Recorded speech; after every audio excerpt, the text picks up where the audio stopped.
오늘 이 말씀입니다. 예수님께서 제자들 베드로를 부르시는 본문 말씀이죠. 오늘 2절 말씀을 보니까 호숫가에 배 두 척이 있었습니다. 아, 그리고 이제 어부들 베드로를 포함해서 배에서 나와서 이제 그물을 씻기 시작합니다. 베드로가 나와서 그물을 씻고 있었습니다. 그런데 이제 베드로의 참 상태가 어떠했을까요? 굉장히 힘이 없고 기분도 우울했습니다. 지치고 피곤했습니다. 왜냐하면 밤새도록 수고하였지만 고기를 한 마리도 잡지 못했습니다. 예수님이 베드로의 배에 오르시고 이제 가르치기 시작하셨습니다. 말씀을 마치신 뒤에 베드로에게 이르십니다. 뭐라고 그러십니까? 깊은 데로 가서 그물을 내려 고기를 잡으라고 명하십니다. 그런데 이 어부 입장에서는 그물을 이미 씻어서 개쳐놨는데 그걸 그물을 다시 꺼내 가지고 또 그물을 내리는 건 굉장히 좀 귀찮은 일이 될 수 있습니다. 그뿐 아니라 지금 이제 해가 중천에 뜬 낮에 예수님께서 가르치셨겠죠. 해가 중천에 떴는데 고기가 이제 잡힐 때가 아닙니다. 그렇게 더울 때 고기가 이렇게 잘 잡히지 않습니다. 그런데 베드로는 어떻게 했습니까? 시키는 대로 따랐습니다. 5절 말씀. 시몬이 대답하여 이르되 선생님 우리들이 밤이 새도록 수고하였으되 잡은 것이 없지만은 말씀에 의지하여 내가 그물을 내리리이다. 이렇게 말을 했는데 고기 잡을 기대를 가지고 흥분해서 그렇게 그물을 내리겠다고 한 것이 아니고 좀 귀찮지만 그래도 예수님께서 부탁을 하시니까 순종을 한 것입니다. 그런데 어떤 일이 일어났습니까? 6절 말씀 보면 그렇게 하니 고기를 잡은 것이 심이 많아 그물이 찢어지는지라. 예상치 못했던 기적이 일어났습니다. 그물이 찢어질 정도로 고기가 많이 잡혔습니다.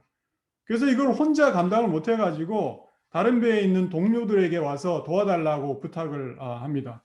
고기가 너무 많이 잡혀가지고 그런 정도가 어느 정도인지 상상이 안 가는데 배가 가라앉을 지경으로 이제 고기가 많이 잡힌 것이죠. 자, 그러면 이런 놀라운 사건이 일어났는데 이런 사건을 두고 어떤 반응을 보이게 될 것인가, 어떤 반응이 일어날 것인가 생각하기 나름입니다. 어떻게 보면 베드로에게 정말 엄청난 기회가 찾아온 것이죠. 지금까지는 그럭저럭 어부로 살아왔습니다. 그렇죠? 그런데 지금 어떻습니까? 소위 말해서 대박 날 수 있는 기회가 온 것이죠. 예수가 나타났습니다. 완벽한 동업 파트너인 것이죠. 예수를 붙잡아라. 그를 설득시켜서 사업의 동업자로 삼으라. 성공해서 부자 되는 길이다. 이렇게 생각할 수 있습니다. 여러분, 누군가가 여러분하고 이제 동업을 해서 돈을 엄청나게 벌 수 있는 그런 기회가 찾아왔다고 그러면 여러분 어떻게 하시겠습니까? 그러니까 나하고 동업하는 사람은 그 사람은 그 사업에 대한 전략을 세우고 나는 그냥 현장에서 직접 뛰면 된다는 거죠. 자본이 필요한 것도 아니고 그 사람 말만 듣고 시키는 대로 하기만 하면 된다는 겁니다. 이게 바로 베드로가 처한 그런 상황이었던 것이죠. 예수님이 그물 던질 곳을 말만 하면 그물을 실제로 던져서 잡는 것은 자기가 하면 되는 거죠. 예수님은 입으로 일하고 자기는 이제 몸으로 일하면 됩니다.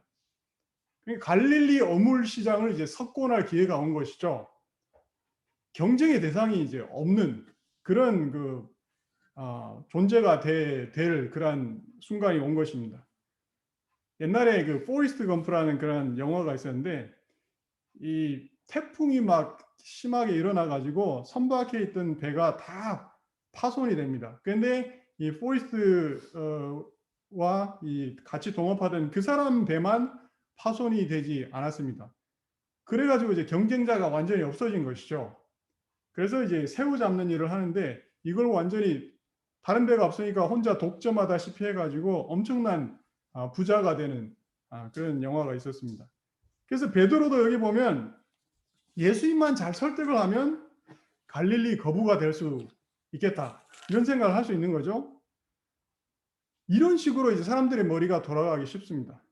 무엇보다 이제 돈 벌 궁리를 먼저 하게 되는 거죠. 하나님의 이름으로 돈을 벌려고 합니다. 초대교회 때도 이제 그런 사람이 있었습니다. 시몬이라는 사람이 있었는데 그 사람은 그 마술을 행하면서 돈을 버는 그런 사람이었죠. 근데 이제 사도들이 와서 막 안수를 하는데 그런 모습을 보는데 사람들이 막 안수받고 성령을 받는 모습을 보았습니다. 그래서 이 시몬이 어떻게 합니까? 사도들한테 가가지고 돈을 줍니다. 돈을 주면서 자기한테도 그런 능력을 달라고 합니다. 그러니까 돈으로 하나님의 능력을 살려고 하는 것이죠. 그래서 성령의 역사를 돈을 주려고 살려고 하였습니다. 왜 그 능력을 살려고 합니까? 그 능력으로 돈을 벌려고 하는 것이죠. 이 베드로가 이 시몬에게 뭐라고 그럽니까? 네 돈과 함께 망해버리라. 이렇게 말을 합니다. 성령의 역사를 돈 벌기 위해서 삼는 그런 사람들이 있습니다. 돈 벌고 부자 되기 위해서 하나님을 믿으려는 그런 사람들도 있습니다. 예수만 잘 잡으면 부자가 될 수 있다. 그가 매출을 높여주고 푸짐한 보너스를 받게 해주고 휴가를 즐기게 해주고 일찍 은퇴해서 남은 여생을 여유롭게 살면서 마칠 수 있게 해준다. 예수님과 함께 배를 타면 갈릴리 촌호수가 아니고 지중해에서 항해를 즐기고 크루즈를 즐기는 수준으로 올라설 수 있다. 그러면 예수가 그물을 내리면 대박이고 내가 그물을 내리면 쪽박인가? 뭐 그런 겁니까? 여기서 이 말씀이 물질적인 어떤 축복에 대해서 약속하고 있는 그런 말씀입니까? 우리가 베드로의 반응을 지켜봐야 되겠습니다. 베드로가 어떻게 반응을 합니까? 이런 정말 대박날 기회가 눈앞에 왔는데도 베드로는 여기에 대해서 전혀 관심이 없습니다. 건져 올린 물고기에 정신이 빠져서 그렇게 서 있지 않았습니다. 물고기 마리수당 돈이 얼마나 되는지 계산기 가지고 와가지고 막 계산기를 두드리지도 않았습니다. 베드로는 돈을 떠올리지 않았습니다. 예수님하고 동업하고 사업할 그런 구상을 하지도 않았습니다. 이런 엄청난 고기가 잡힌 것을 두고 어떤 물질적인 번영, 축복, 그리고 대박 날 수 있는 사업에 대한 어떤 그림을 그리는 것, 거기에 대한 문제가 무엇입니까? 여기 지금 이 상황은 사업이 문제가 아니라는 것이죠. 동업이 문제가 아니라는 것입니다. 베드로의 고기 잡는 실력의 문제도 아니라는 것입니다. 지금 베드로가 직면한 문제는 뭔가 하면 그의 생명, 그의 존재 자체에 대한 문제라는 것입니다. 이 예수님이 과연 누구신가? 그 문제라는 것이죠.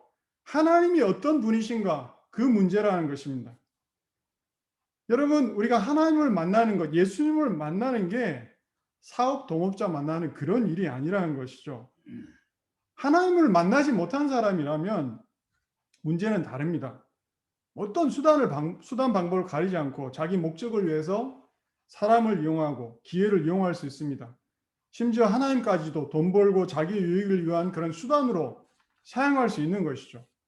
그러나 우리가 진정 살아계신 하나님을 만나게 된다면, 그분을 정말 대면하게 된다면 우리는 그 앞에서 무슨 사업 구상을 하고 동업을 할 생각을 할 수가 없다는 것이죠. 불가능합니다. 진정 하나님을 만나게 될 때 우리가 할 수 있는 반응은 단 한 가지뿐이라는 것이죠. 베드로의 반응이 무엇이었습니까? 8절을 보겠습니다.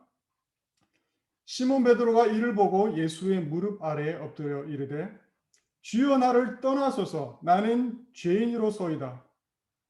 Go away from me, Lord. I am a sinful man. 하나님을 대면할 때 인간적인 계산, 인간적인 계획, 생각이 다 무너져 버린다는 것이죠. 내 존재의 본질에 대한 깨달음을 가지게 됩니다. 죄인으로서의 내 모습을 깨닫게 된다는 것입니다. 내가 지금까지 쌓아놓은 허상이 무너지게 된다는 것이죠. 나의 망상, 나의 착각에서 깨어나게 됩니다. 발가벗은 나의 모습을 그대로 보게 된다는 것이죠. 거룩하고 선하고 의롭고 온전하신 하나님 앞에서 자기의 정말 추하고 악하고 부정하고 부족한 모습을 보게 된다는 것입니다.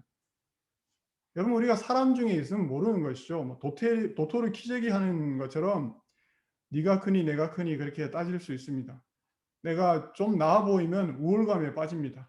그리고 막 자랑하고 싶어집니다. 내가 좀 모자란 것 같으면 막 열등감에 빠집니다. 질투하고 시기하고 괴로워합니다. 그런데 우리가 빛 자체이시고 거룩 자체이신 하나님을 대면하게 될 때 우리가 취할 수 있는 유일한 자세는 무엇입니까? 무릎 꿇고 엎드리는 것이죠. 그리고 내가 죄인인 것을 고백하는 것입니다. 그의 긍휼과 자비에 그냥 매달리는 것이죠. 그래서 베드로도 예수의 무릎 아래 엎드리게 됩니다. 그리고 그가 할 수 있는 그 유일한 고백을 하였습니다. 주여 나는 죄인이로소이다. I'm a sinful man. 존칭의 변화가 일어났습니다. 선생이 아니라 이제 주님입니다. 예수님에 대한 인식의 변화가 생기고 나의 실존에 대한 자각이 일어납니다. I'm a sinful man. 나의 경험, 나의 자만, 교만, 지식에 의지하여서 그게 나의 전부인 것처럼 여기며 살았던 삶, 그 삶 자체가 죄인 것을 깨닫게 되는 것이죠. 나를 떠나소서. Go away from me. 하나님의 위대하심과 거룩하심 앞에선 나의 초라한 모습을 보게 될 때 나는 그 하나님을 피하고 숨고 싶어집니다. 도망가고 싶어집니다. 그 앞에 내가 도저히 있을 수 없는 존재인 것을 깨닫게 되기 때문인 것이죠. 그래서 나를 떠나소서라고 외칠 수밖에 없는 것입니다. 하나님의 영광, 하나님의 거룩하심을 목격한 이사야의 반응이 바로 그러했습니다. 화로다, woe to me, 나여 망하게 되었다. I'm ruined. 나는 입술이 부정한 사람이요, 나는 입술이 부정한 백성 중에 거주하면서 만군의 여호와이신 왕을 되었습니다. 욥의 반응도 마찬가지였습니다. 하나님을 대면한 욥의 반응이 어떠했습니까? 그러므로 내가 스스로 거두어드리고 티끌과 재 가운데서 회개하나이다. Therefore I despise myself and repent in dust and ashes. 이 또한 바로 베드로의 반응이었다는 것이죠. 그의 교만이 무너지고 그의 불신이 무너졌습니다. 하나님 앞에서 내 자신을 다시 발견하고 내 존재에 대한 깨달음이 있을 때 그때 하나님께서 우리에게 말씀해 주신다는 것이죠. 너는 이제 무엇을 위해 살려는가? 어떻게 살려는가? 예수님이 베드로에게 한마디를 던집니다. 여러 말이 필요가 없습니다. 그냥 한마디면 족하다는 것이죠. 그런데 이 한마디가 바로 그의 삶의 전환을 가지고 온 말씀이었습니다. 그의 일생일대의 메시지였다는 것이죠. 그런데 이 말씀이 어떤 말씀인가 하면 베드로가 감히 엄두도 내지 못했던 바로 그 말씀. 뭡니까? 바로 동업에 대한 초청이었습니다. 예수님이 하신 말씀이 뭔가 하면 시몬 베드로야, 나하고 같이 일하자. 이 말씀을 하시는 것이죠. 무서워하지 말라. 이제후로는 내가 사람을 취하리라. 너에게 주어진 모든 것을 사용하여 이제 사람을 살리고 구원하는 사업을 위해 나와 함께 하자. 이 베드로에게 임한 거룩한 초청이었습니다. 아니, 명령이었습니다. 여러분, 죄인인 것을 깨달으며 고꾸라진 그에게 아무런 변명, 아무런 이견이 있을 수가 없습니다. 베드로의 반응은 즉각적이었습니다. 그래도 예수님 생각할 시간을 좀 주세요. 집에 가서 와이프한테 물어봐야 됩니다. 그게 아니었습니다. 베드로뿐만 아니라 동업자였던 야고보, 요한도 함께 모든 것을 버려두고 예수를 따르기 시작했다고 기록을 하고 있습니다. 11절 말씀 보면 그들이 베드로를 육지에 대고 모든 것을 버려두고 예수를 따르니라. 그리고 그들은 뒤돌아보지 않고 예수와 운명을 함께 하였습니다. 텅 빈 그물을 바라보면서 회의하고 좌절하는 그런 삶이 아니라 하나님을 나의 주인으로 모시고 충만한 삶을 사는 삶으로 돌아섰다는 것이죠. 사람을 이용해서 물질을 낚는 그런 삶이 아니라 물질을 이용하여 사람을 살리는 삶으로 돌아섰습니다. 생존을 위한 삶이 아니고 사명을 위한 삶으로 돌아섰다는 것입니다. 주님 되신 예수의 실존 앞에서 그의 거룩하고 위대한 부르심 앞에서 그는 그의 운명과 인생을 맡기는 그러한 결단을 하였습니다. 모든 것을 버려두고 예수를 따르니라. 그에게 임한 그 소명, 그 콜링을 따르는 것이 이 다른 모든 것보다 더 고귀하고 아름답고 가치 있고 위대한 선택인 것을 그는 깨달은 것이죠. 그가 살아가는 이유가 바뀌고 목적이 바뀌고 방향이 바뀌었습니다. 삶의 주인이 바뀌었습니다. 그물이 아니라 예수님이 그의 삶의 주인이 되었습니다. 그러면 여러분, 우리가 이런 말씀을 볼 때 나는 어떻게 해야 하는가? 내가 가진 거 다 기부하고 내 직장도 그만두고 내 가족도 떠나라는 그런 말입니까? 그렇게 하라는 말입니까? 그게 아니라는 것이죠. 정반대입니다. 정반대. 물론 하나님께서 특별한 부르심이 있으면 우리가 선교사로 나갈 수도 있고 또 오지로 가서 하나님의 사역을 감당하게 될 수도 있습니다. 그러나 그러한 부르심이 모든 사람에게 적용되는 그런 부르심이 아닌 것이죠. 그러면 이 부르심이 어떤 말씀인가? 다 그만두라는 그런 말이 아니고 정반대의 말씀이라는 것이죠. 학교도 그대로 다니고 직장도 그대로 다니고 가족도 떠나지 않는다는 것입니다. 그러나 중요한 건 뭔가 하면 내 모든 삶의 영역에 대해서 목적과 존재의 전환이 일어나게 된다는 것입니다. 내가 하는 모든 일이 이제는 하나님께 드리는 거룩한 예배가 된다는 것이죠. 내 삶의 현장 속에서 예수를 모시는 것입니다. 그가 앞서가고 그리고 내가 따라가는 것입니다. 그분이 나의 인도자가 되시는 것입니다. 그분이 나의 힘이 되시고 나의 지혜가 되시고 나의 능력이 되시는 것입니다. 그분이 나의 호흡이 되시고 나의 기쁨이 되시고 나의 눈물이 되시는 것입니다. 그분께 여쭙는 것이죠. 주님, 오늘은 학생을 어떻게 가르쳐야 합니까? 알려주세요. 주님, 오늘 내가 고객을 만날 때 나를 통해 주님의 선하심과 진실됨이 드러나게 해주세요. 주님, 공부하는 게 너무 힘이 듭니다. 지혜를 주시고 감당할 수 있는 능력을 주세요. 주님, 내가 오늘 만나는 모든 사람들에게 나를 통해서 예수의 향기가 드러나게 해주세요. 나의 모든 행위가 주님께 드리는 예배가 되는 것입니다. 길을 걸을 때, 공부할 때, 청소할 때, 설거지할 때, 요리할 때, 일할 때, 고객을 만날 때, 운동할 때, 친구를 대하고 가족을 대할 때, 주님을 섬기듯, 주님을 배웁듯 그렇게 하는 것입니다. 나의 모든 행위가 주님께 드리는 예배가 되는 것이죠. 일이 예배라는 것이죠. 직장이 예배라는 것입니다. 사람을 만나는 일이 예배라는 것입니다. 그가 내 인생의 배를 타시고 이제 나와 함께 가는 것입니다. 그리고 깊은 데로 가는 것입니다. 인생의 항해를 두려워하지 않고 후회하지 않고 감사와 소망의 노를 계속 저어 나가는 것이죠. 그리고 사람을 살리고 구하는 일에 동참하는 것입니다. 그런 한 사람으로 새롭게 거듭나는 것입니다. 그런 교회로 세워지는 것입니다. 그게 바로 오늘 말씀을 통해서 주님이 우리에게 전하시고자 하는 그러한 말씀이라는 것이죠. 그런 은혜가 저와 여러분 가운데 있을 수 있기를. 그래서 나의 모든 삶의 영역 가운데 나를 자녀 삼아 주신 주님, 나를 그 부르신 주님, 그 주님의 영광이 드러나는 그러한 역사가 있을 수 있기를 간절히 기도드립니다. 기도하겠습니다.